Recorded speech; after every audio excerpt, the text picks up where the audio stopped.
Magandang gabi po sa ating lahat. Muli po si Mia Sebastian and welcome to our daily devotion with Pastor Russell Ocampo. And today our devotion talk is about ano ang kahulugan ng Lord and Savior.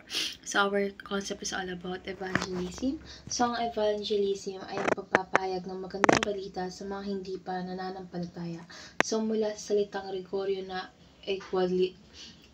equalizalizo, ibig sabihin ay ipahayag ng mabuting balita. Hindi ito isang opisyal na gawaan, kundi isang masayang tungkulin ng bawat Kristyano na ipahayag ang buhay, kamatayan at pagkabuhay na muli ni Kristo sa isang mundong uhaw sa kaligtasan.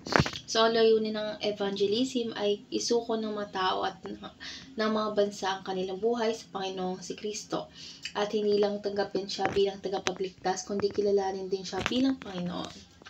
So, our Bible readings for today is 2 Peter chapter 1 verse 11. Sapagkat sa gayon ay ipagkakaloob sa inyo ng sagana ang pagpasok sa walang hanggang kaharian ng ating Panginoon at tagapagligtas na si Hesukristo. So, dadako na po tayo sa ating teaching. So, yung teaching natin is biblical evangelism.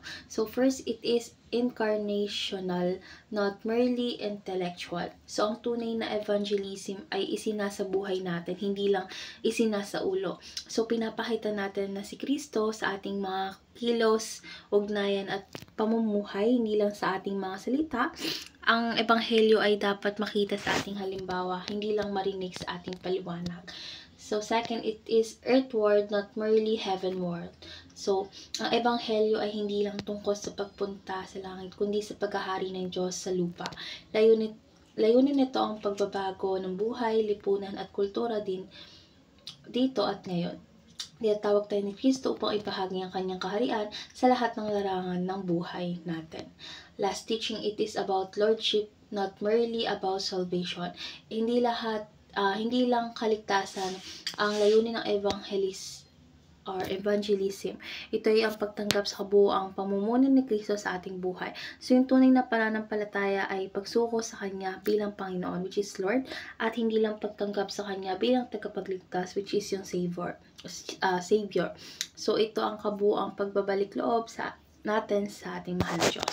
So, ngayon dito na tayo sa ating application. So, yung first application is live worthy of the gospel of Christ. So, dapat tayo maging totoo at kapani-paniwala ang ating ebanghelyo sa pamamagitan ng buhay na banal at matuwid. So, sa bawat salita kasi at kilos natin is dapat makita si Kristo sa atin. So, yung ating buhay mismo ang una at pinakamakapangyarihang patotoo.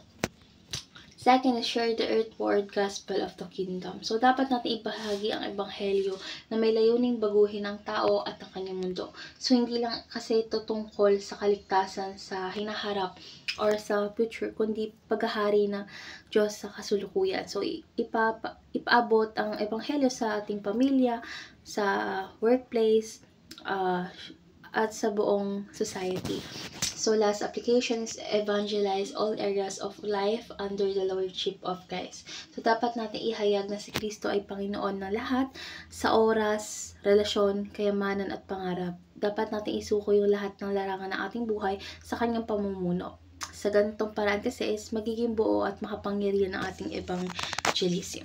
So, ngayon dadaw na tayo sa ating last part, which is our discussion. And our discussion talks about bakit kailangan natin ibahagi ang ebanghelyo na si Jesus Christ ay parehong Panginoon at tagapagligtas.